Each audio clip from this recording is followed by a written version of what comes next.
Hello, wonderful people of the world. I'm currently lying on the grass at home. Thank you for that. Mourning the loss of spring before it's even had the chance to leave us. So I'm just looking around at home right now at every single little thing that's blooming or growing or budding or blossoming, and I swear it's like medicine to my soul. It's just so beautiful. You can see this plant just above me. You can see its tiny little fingers popping in, but it's massive and it's blooming so much bigger than you can see.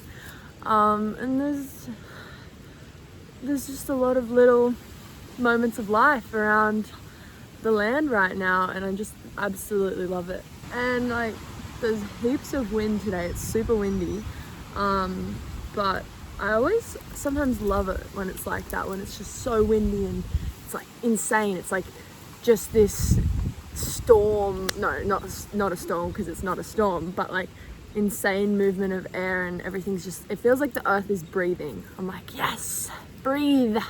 So I grabbed my little book to write some poetry because you know what my thought process was? It was, I can't stop spring from going. It's the changing of the seasons. Spring can't be eternal, but my words can. So is that why humans have always written poetry, to make things that are fleeting eternal? Maybe. Let's have a look at what I've written in here. Silver grass reflecting in the spring light. Grey trees rejoicing in small green buds. A slight nip to the air. A slight nip to the air as it whispers of life. Carrying sweet wisteria, fresh green swirls of growth. I have about like 10 different books that I write in. It's kind of ridiculous. It's like my one thing where I'm really, really over the top. I've got like a book for my ideas, a book for journaling, a book for poetry, a book for art, a book for research, like a learning book. Is that all of them? Oh, and then a book just for like general life planning, to do that kind of thing. 7 books. And actually 8, because I have another book for art that's like a big sketchbook. I love recording things. What can I say? I love being able to make physical the intangible. And that's what language is. That's what visual language is. That's what art is. But besides my poetry book, I was like, you know what's another way to capture the things that set your heart on fire? Video and photo. Oh my gosh, we've got a magpie that's just joined us. It's alright, he's over there. So I'm gonna walk around home and just soaking in what I love, what the little beautiful moments of spring that I love, and video them too, and then I can look back at this in the depths of winter and be like, oh, that's coming. Or maybe even in summer when I'm like, damn, I wish it was a bit fresher. But yeah, that's what I really love about posting videos as well, just having it to look back on in like a little video journal. Oh, look at this magpie. Maggie, what do you want? In the mornings I always eat breakfast outside, and there's a family of magpies that started coming and singing and being generally loud, and then we started feeding them, and now we kind of honestly can't get rid of them. They're just part of the place, and there's always a magpie or two basically as soon as you step outside. Or if they're not, they're kind of there within 5 minutes because they're like, food? Do you have food for me? Do you have eggs?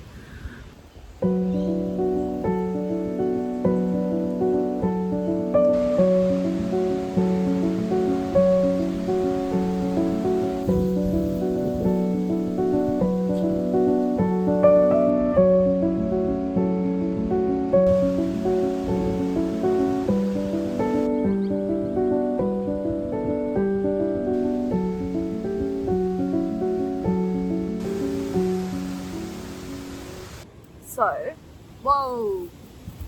I love climbing trees. That is a fun fact about me.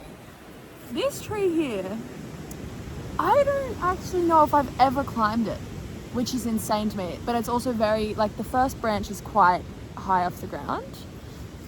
So I don't know, also don't really know if it's possible, but now is a better time than any to try and find out. So let's go see if I can climb this tree.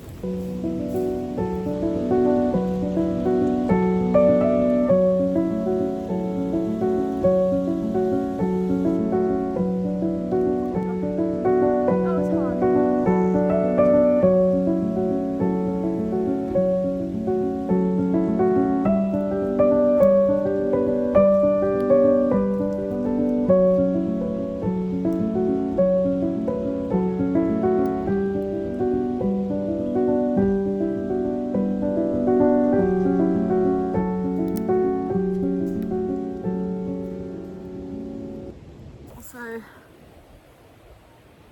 that happened at some point. I don't really know when. But that was successful. I love climbing trees. Number one, because it's just so much fun. It's like rock climbing, but tree version. And then number two, I love the way the world looks from a tree. And you don't even have to be that far up to feel very far up. But then when you actually are far up, you're like, whoa.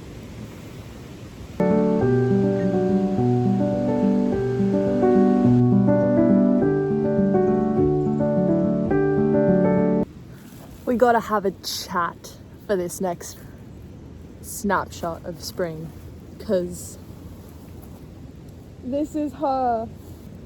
There will be a close-up, but this tree, this singular tree. Also, see the magpie? He just disappeared there. Anyway, this tree is, how do I put it? She's my morning prayer. She's my morning God. Because I wake up, I come outside with my tea, and the first thing I do is I smell this tree. The scent of these flowers is unexplainably brilliant. It's spring in a scent. Perfumes were made for this tree. That is, it smells like freshness and hope and blossoms and spring and yummy and rainbows and goodness. And not just that, it looks like it too. So, okay, I think I've talked about my love affair with this tree enough. I get, it's called a yesterday, okay, no, I haven't talked about it enough, apparently. It's called a yesterday, today, and tomorrow. Because when the flowers bloom, they're purple, and then they go like, they age and they go like a light purple, and then they go white, and then they drop off. So it's like yesterday, today, tomorrow. It's so poetic, it's so beautiful. And like, when they first bloom, they're purple, they don't smell that much, and then by the time they're white, they're just a bomb of juicy floral goodness. And then they shrivel up and die. But also the amount of buds that this tree creates is insane. Like, it's a whole entire universe in a tree. The sheer number of flowers that this tree that's like probably my height makes, it deserves an award.